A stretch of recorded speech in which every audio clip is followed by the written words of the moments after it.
pessoal da Coapes já está preparado. Então, eu vou convidar todo mundo que está aqui na plateia agora a participar desse workshop super legal que vai acontecer, que é a importância da polinização no aumento da capacidade produtiva e qualidade dos alimentos cultivados em pequenas áreas. Vamos receber o Edson Hoffman e o Sérgio Sug aqui para fazerem. Por favor, vou pedir para vocês já se apresentarem e iniciarem, por favor. Pessoal, chega para cá para vocês apreciar aqui a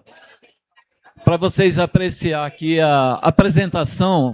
É uma coisa curiosa que é importante vocês conhecerem sobre a apitoxina que o nosso especialista, senhor Teru, vai apresentar agora, tá?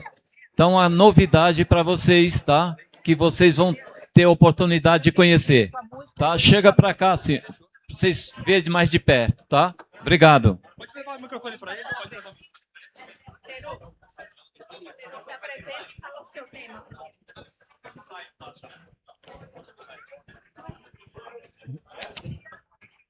Boa tarde, pessoal. Alguém aqui conhece apitoxina? Já ouviu falar de apitoxina? O veneno da abelha? Pois a gente está na Coapes e estamos aqui fazendo uma exposição sobre como coletar, como fazer a coleta e a produção de uma pomada que a gente faz com o veneno da abelha, certo? Então, o veneno da abelha é usado para fazer pomadas de anti-ruga, para fazer pomadas de antidores. E a gente... Pode chegar para cá, pessoal? Pode chegar. Galera, agora é a hora da verdade. Quem gosta de mel, quem quer saber das novidades, do que realmente existe, o trabalho dele é sensacional. Eu preciso aprender a usar isso aí. A gente vai usar junto com a tecnologia, mas vocês vão ver em primeira mão uma coisa genial. Então, convido a todos vocês, quem gostar de mel, quem quiser saber sobre saúde, sobre as novidades, cheguem aqui, fiquem conosco, aproximem-se que só vai ter lucro aqui. Obrigada, viu? Eu acho que todo mundo aqui tem dores, né? Dores lombares, dores articulares, dores nas mãos, nos pés. E com o veneno da abelha, a gente consegue minimizar esse tipo de dor, tá? Eu tinha até uma cirurgia marcada no Sara, e meu joelho tinha uma cirurgia lá no Sara marcada em janeiro do ano passado. E com essa pomada, eu usei durante os meus 3 cursos que eu fazia lá. Então, eu cheguei lá em janeiro e não tive que fazer mais a cirurgia. A cirurgia foi cancelada. Eu falei, doutor, faz a cirurgia, eu vou ficar R$100.000 mais caro. Né? Mas ele falou assim, não. O teu joelho sarou, você usou a pomada de toxina, e a toxina foi o remédio natural que a gente usou. Essa aqui é a pomada que eu faço, ela é artesanal, tá? Ela é bem artesanal, só que quando forem usar, vocês precisam, tá, passar na pele para ver se tem alguma alergia. Tá? Porque nessa pomada aí tem em torno de 600 ferroadas. Tá? Oi? Eu tenho ela para vender e tal, mas tem que fazer o teste, tá? Aí aqui, nossa, eu vou mostrar aqui como é que se faz essa pomada, como é que se faz a coleta. A gente tem esse aparelho aqui, ele deixa eu mostrar aqui. Ele tem uma placa de vidro aqui dentro, uma placa de vidro, certo? E essa placa de vidro ela vai ser colocada aqui, ela vai dar choque aqui nas abelhas. Ela dá choque aqui nas abelhas e as abelhas elas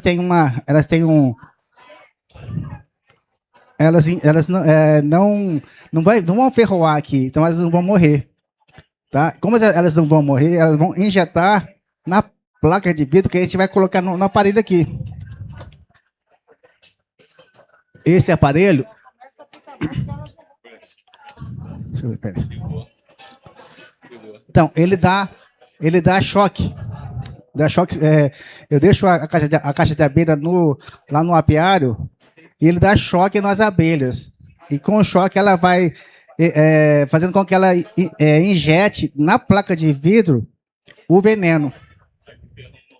Isso, aí o ferrão não vai entrar, né? E ela não vai morrer. Só que ela fica esvaziada, toda sem nenhum, né? E aí quando uma abelha ferroa, ela solta um feromônio, aí atrai as outras.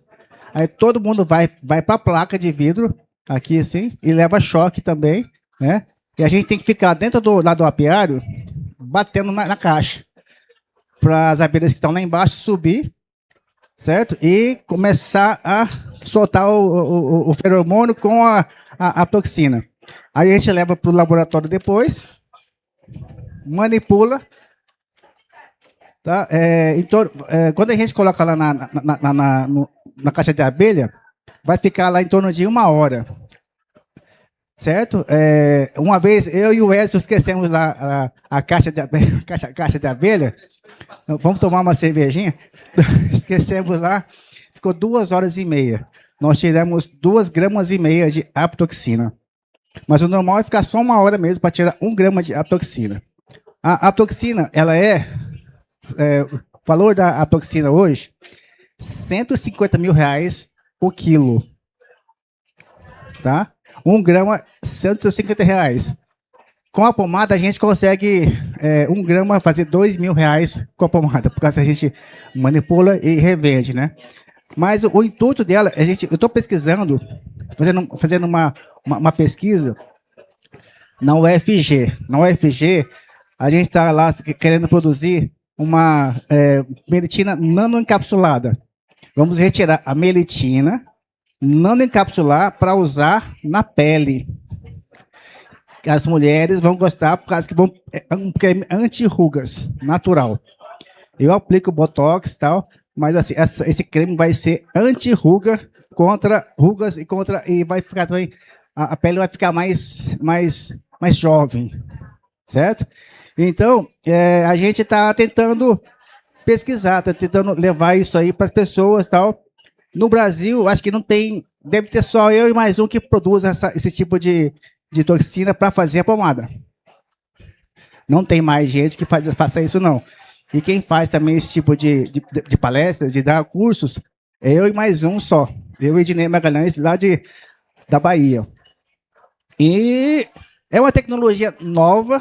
A gente está aqui assim para demonstrar, né, como é que é. É fácil, a gente só leva para o apiário, certo? Produz dá choque nas abelhas. Cada caixa de abelha pode ficar só 2 vezes por mês. 2 vezes ao mês que se pode dar o choque nas abelhas para poder. Elas não podem levar choque todos os dias, né? E 1 grama a cada 15 dias. Que a gente consegue coletar nessa caixa de abelha. Aí você fala assim, como é que ela vai ficar? Tem lá a caixa de abelha lá embaixo. A gente põe essa caixa em cima da outra caixa, certo? E aí a gente liga lá, e a gente tem que ficar lá, quando as abelhas estão lá dando choque, ela vai ficar lá querendo atacar a gente. A gente tem que ficar lá, a gente fica com o EPI lá, com o macacão lá, e elas vão ficar lá, e elas conseguem, elas vêm na gente atacar, querendo matar mesmo, né? Mas só que já levaram choque aqui também, certo? Então, pessoal, é isso que a gente está... a gente pega essa placa de vidro aqui.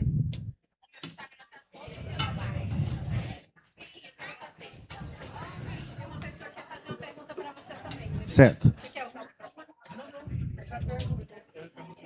A gente pega aqui a placa de vidro, leva para o laboratório, põe numa estufa a 34 graus, raspa a toxina, ela vai ficar um pozinho como se fosse cocaína, branquinho que só, né? A gente leva, coleta, coloca no vidrinho âmbar e põe na geladeira, no freezer para congelar, para fazer o outro dia, tal, ou até exportar, certo?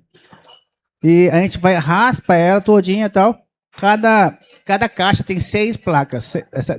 Dessas 6 placas dá 1 grama de aptoxina. É muita coisa. Alguém quer perguntar? Boa tarde. Eu sou a Gil e minha mãe, ela tem artrose. E aí eu gostaria de saber como que eu vou saber se ela vai poder utilizar essa pomada, porque ela sente muitas dores, né, artrose, e a gente realmente não tem cura, né, artrose, só é paliativo. Então ela reclama das dores, tem no joelho e nos pés também. E ela já teve um dos joelhos quebrado, a perna foi Certo. quebrada. Então, assim, a gente passa alguns cremes, pomadas, mas a gente realmente assim não vê uma melhora, né? Às vezes a gente tem que entrar com medicação, né? Certo. E as pomadas realmente não resolvem. Aí eu queria saber como, se realmente eu vou poder comprar para ela utilizar, né? E se existe alguma, assim, evento adverso, não pode isso, ela tem 83 anos, é uma idosa e faz uso de outros medicamentos. Então, assim, eu queria saber onde e como, ou existe essa possibilidade dela usar. Ela Muita já, pergunta. ela já teve já alguma alergia a ferroada de abelha? A ferroada? Ou nunca foi ferroado? Não, a minha mãe nunca foi ferroada, que eu saiba, apesar de ser agricultora, Ah, tá. mas ela nunca falou. Então, a gente pega a pomada, né? Faça o teste.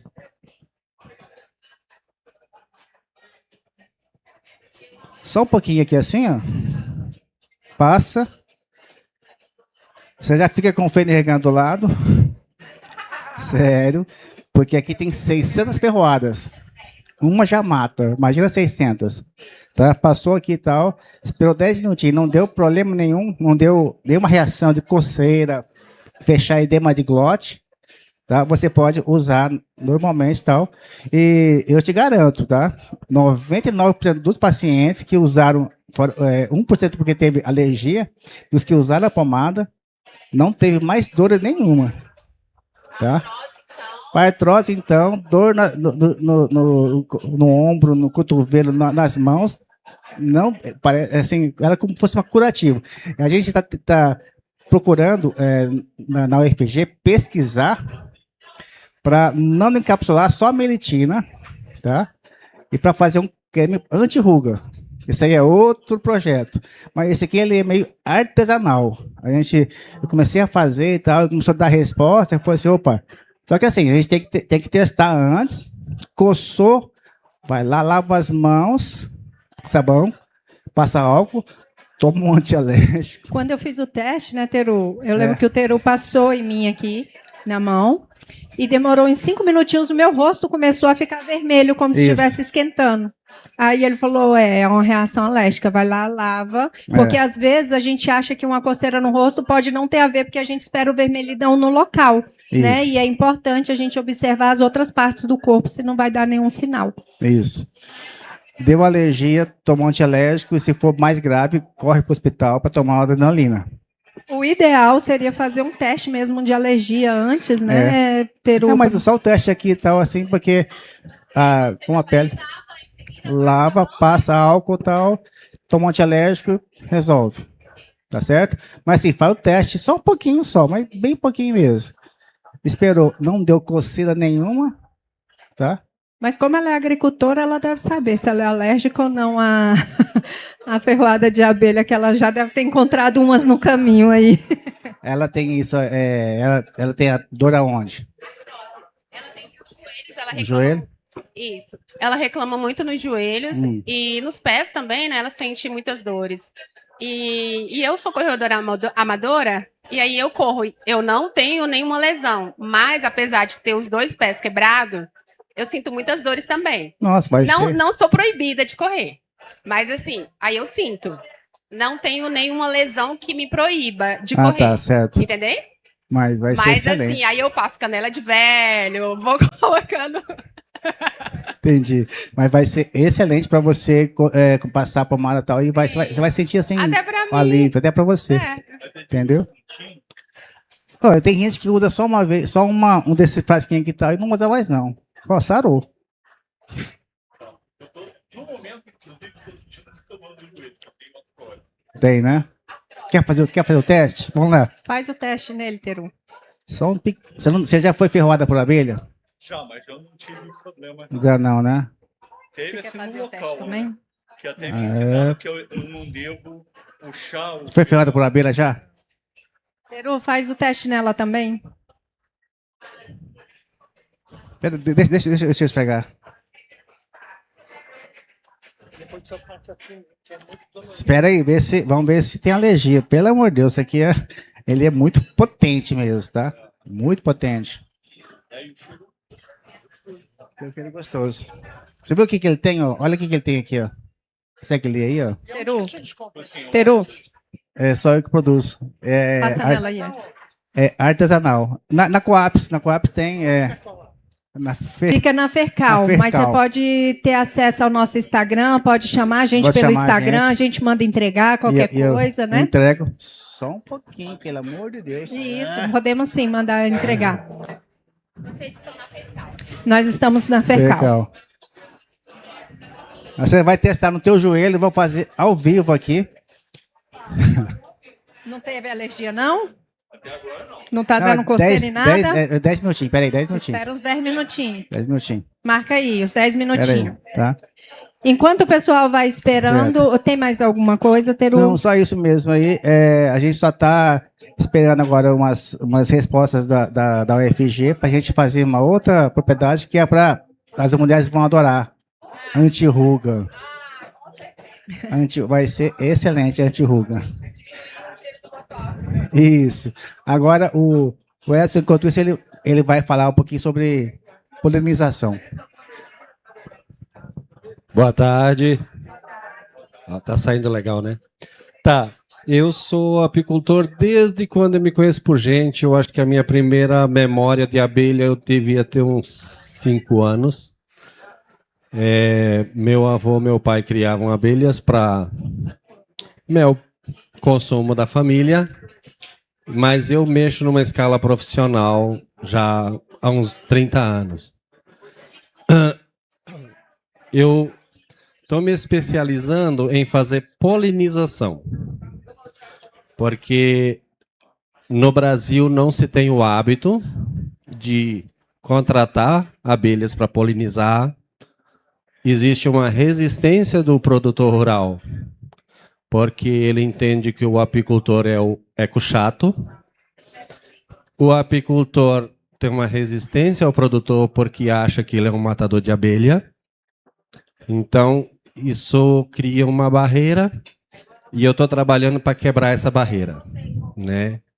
Então, é uma fonte de renda para o apicultor, aumenta a produção. No café, a gente está falando em 35%. Então, você imagina aumentar 35% da sua produção sem aumentar um pé de café, sem derrubar uma árvore, sem ter que contratar um funcionário, com o mesmo adubo, com a mesma água, e você aumenta 35%. Então, isso talvez seja o que, no final das contas, sobre para ele. E aí a apicultura entra para fazer esse aumento. Meu último trabalho foi feito em abóbora japonesa, né, que é a kabutiá, que todo mundo que planta faz polinização artificial, que usa um produto chamado 2,4-D, numa escala diluída bem pequena, mas é o famoso agente laranja que foi desenvolvido no Vietnã, nos Estados Unidos, na Guerra do Vietnã, que a gente conhece a história, que foi passado avião, foi desfolhado, né? O famoso agente laranja, ele é o 2,4-D.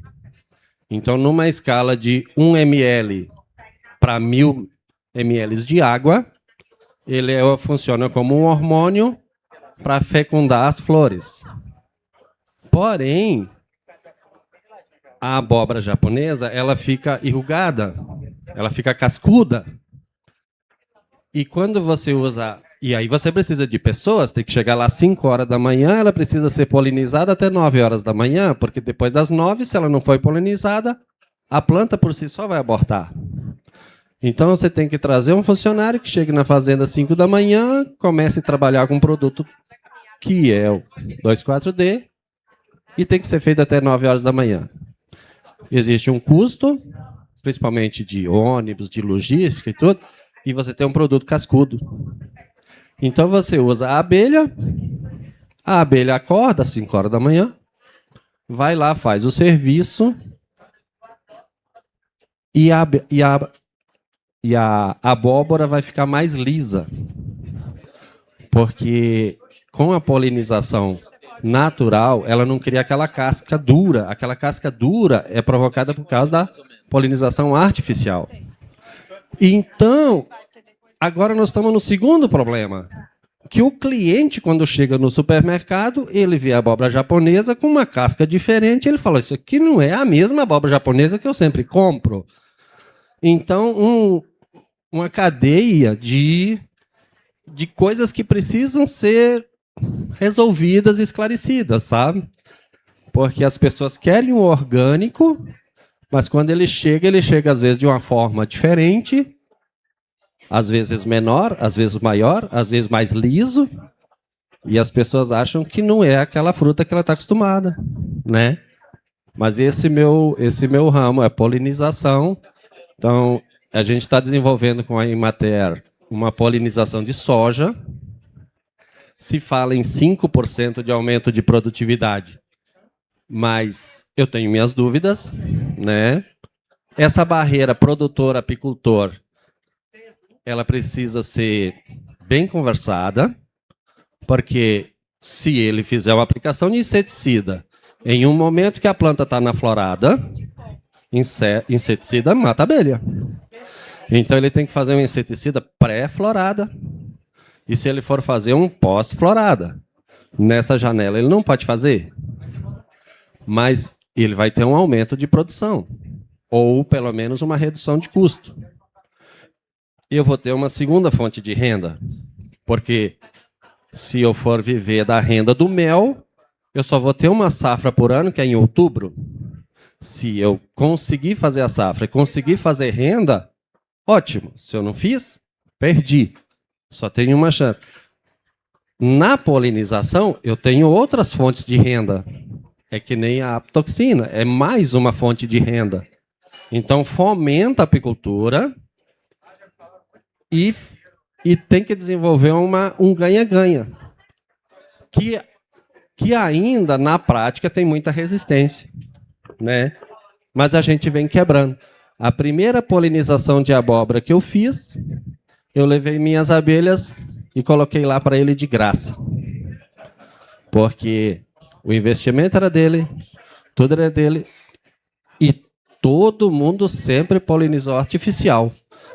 Por que eu vou deixar de polinizar artificial e acreditar nas abelhas? O investimento é dele, o risco era dele.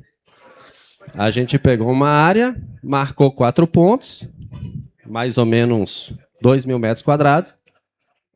Todo o restante foi feito polinização artificial.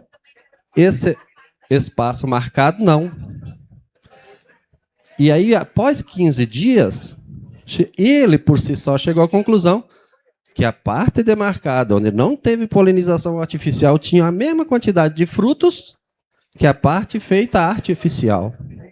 Então ele falou assim, para que eu estou pagando a diária para o pessoal ficar andando, pisando nos meus baraços das abóboras, pisando na roça toda, para ter a mesma produção que a abelha está fazendo. Aí no segundo ano aí eu já botei um preço, né? Porque aí ele já estava convencido. Então me trouxe uma remuneração. Trouxe o aumento da quantidade de abelha na caixa, porque é uma safra sazonal de pólen. Sendo uma safra sazonal, minha colmeia aumenta. Então, em vez de eu ter que esperar setembro para aumentar a colmeia, para fazer a minha multiplicação, para poder ter mais colmeias, eu posso fazer na safra da abóbora. Multiplico, eu ganho dinheiro, sobra um caixa, multiplico minhas abelhas e quando chegar outubro eu estou com minhas abelhas multiplicadas, né?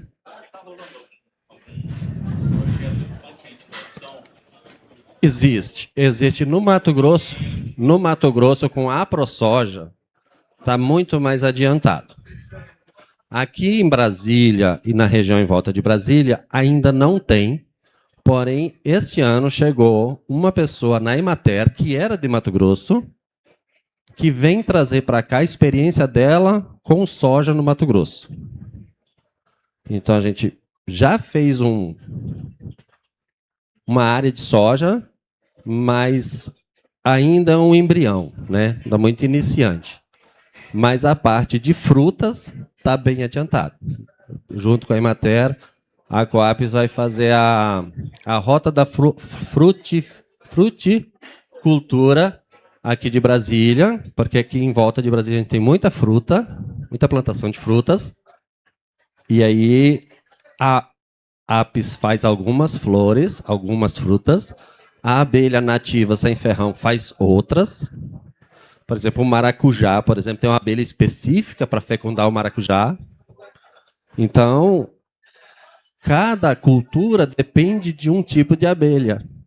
Então, que nem a Cíntia comentou antes, da pessoa que mesmo morando numa casa pode ter uma abelha, né? Desde que seja a espécie certa, um ambiente mínimo, e ela pode ter, e aí ela vai ter a própria polinização do quintal dela, da vizinhança, e vai ter o mel, todas essas vantagens, né? O cara que faz a plantação de manga, por exemplo, além dele vender manga, ele pode vender mel de uma abelha sem ferrão, porque ele vai usar a abelha para polinizar a manga e vai fazer uma renda também, entendeu?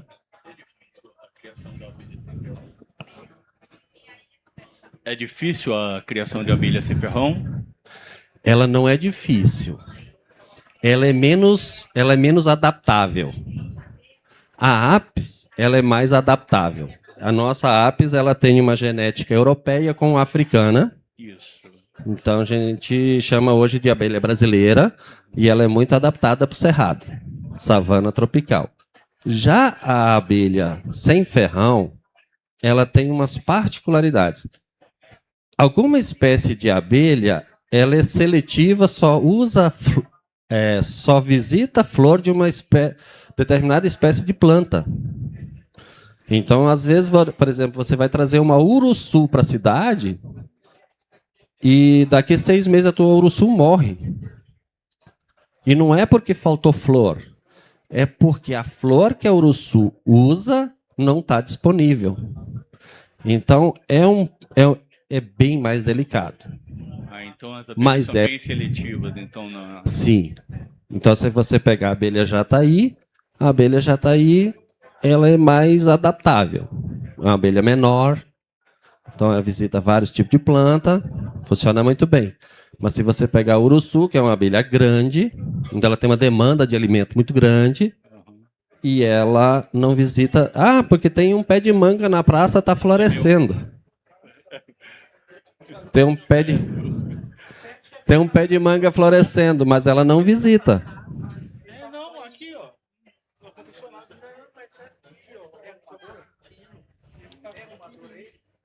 Passar no joelho, então. Desculpa, pode continuar, amigo. Ah, tá de boa.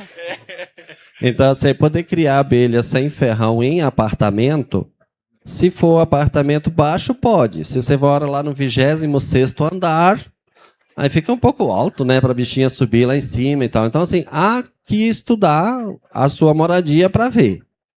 Mas que é possível, sim, em residência, 100% das residências você pode criar abelha sem ferrão. A espécie que você vai criar, aí talvez valha a pena estudar um pouco também. Não é porque eu vi no Mercado Livre, em algum lugar, o cara vendendo, e eu vou comprar e vou colocar lá em casa. Mas a Coapes dá esse apoio? De cursos e tudo mais? A Coapes, ela vem oferecer cursos para os nossos cooperados. Quem tiver interesse em fazer parte, né, estar junto com a gente, nós estamos buscando, pleiteando alguns kits, né, para os nossos criadores de abelhas. Com ferrão, a gente já conquistamos alguns kits com macacão, para poder dar esse auxílio no início da sua criação de abelha, né? E nós estamos correndo também atrás da questão do mel com elas, para também oferecer esse kit das abelhas sem ferrão. mas a Coaps dá sim todo esse apoio, essa orientação para quem tem interesse. E nós vamos ter uma capacitação desde o início até do início do processo de criação de abelha até todo o processamento e até chegar ao produto final. Toda a cadeia produtiva, né? Nós vamos ter a capacitação de toda a cadeia. A questão da abelha sem ferrão, ela tem uma literatura, mas ela não tem uma literatura muito abrangente no grande público, porque ela é considerada uma abelha pouco produtiva, né? A Apis, ela dá quilos e quilos de mel, uma jataí dá gramas de mel. Porém... Então ela foi discriminada porque ela é pouco produtiva, e aí ela ficou um tanto quanto abandonada pelo grande público, pelas instituições públicas, ela foi abandonada. E isso a gente está precisando resgatar, porque é o que nós temos na nossa floresta, que é o nativo. O outro é exótico. E devemos considerar também que, embora ela seja pouco produtiva, mas ela tem um valor agregado a mais. Então, o quilo do mel dela, né, tem um custo mais elevado do que o quilo do mel 10 vezes, tradicional, né, da abelha com ferrão. Então, uma coisa compensa a outra, né? Sim, sim. Na verdade, até a forma de você armazenar o mel de abelha sem ferrão é diferente. O mel da Apis, ele é tão desidratado que você pode guardar anos, ele não estraga, desde que, né, esteja lacrado, né? Já um mel de uma abelha sem ferrão, ele tem um teor de água maior. Então você tem que armazenar em geladeira, tem toda uma forma diferente. E você pode consumir, só que... É engraçado que você falou isso, então, que foi encontrado em túmulos egípcios, Isso. cânfora, né, com mel, e que ainda estava mantendo o sabor, as propriedades. Se fosse jataí não daria certo. Entendi. A Apis permite por causa do teor de desidratação. Aham. E aí os mel de abelha sem ferrão não tem essa condição. Isso também, hoje nós temos uma logística muito boa, nós temos freezer para todo lado, então a gente tem uma logística. Quando você pensar 40, 50 anos atrás, isso não existia. Então todo mundo que tinha uma propriedade rural tinha uma cabacinha na varanda, né? Nosso avô, bisavô, tinha uma cabacinha lá, ele ia lá, tirava um melzinho, mostrava para todo mundo, olha que gostoso, mas ficava só nisso, né? Então assim, não chegou ao grande público. O que chegava ao grande público chegava ao Apis, porque produção em escala e praticamente não precisa ter zelo nenhum, basta que esteja lacrado, ele dura anos, né? Então facilitou. É igual a soja. Você pega a soja, plantação em larga escala, ela se autopoliniza. O milho, plantação em larga escala, o vento o poliniza, né? Então, são todas culturas que se desenvolveram no país em larga escala, que na sua grande maioria não precisam das abelhas. E isso é uma coisa que só praticamente aconteceu aqui nas Américas, né? Na Europa, no Japão, em qualquer outro lugar que tu vai, todas as culturas, elas têm uma parceria com a abelha. E no Brasil, a agricultura se desenvolveu em adubação de solo, um pivô irrigando, produzir o máximo quantidade de toneladas por hectare, e é isso que nós vamos fazer. E que tá certo, tá tudo bem também, né? A gente tá comendo barato. Mas a partir do momento que a gente tá de barriga cheia, a gente pede mais qualidade. Quando a gente tá pobre, a gente come qualquer carne. Quando a gente melhora de vida, a gente escolhe a carne. E o produtor que fornece a melhor carne vai ter o melhor preço, vai ter o melhor lucro. E quanto mais gente chegar nesse nível, mais carne ele vai vender. E quem fazer aquele boi ruim vai sair do mercado.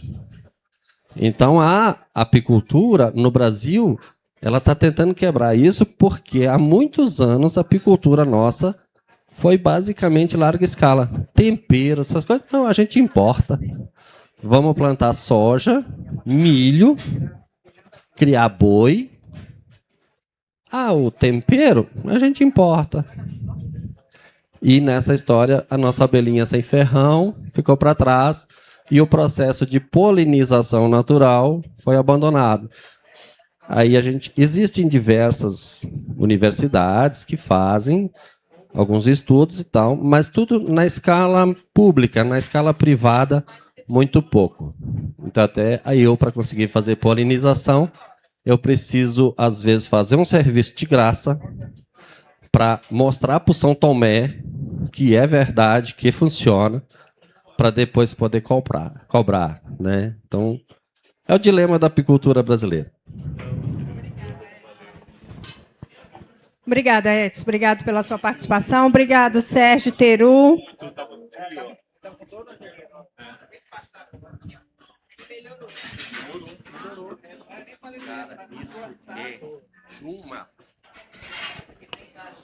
Muito bem, muito bem. Daqui a pouquinho começaremos a bateria final, hein?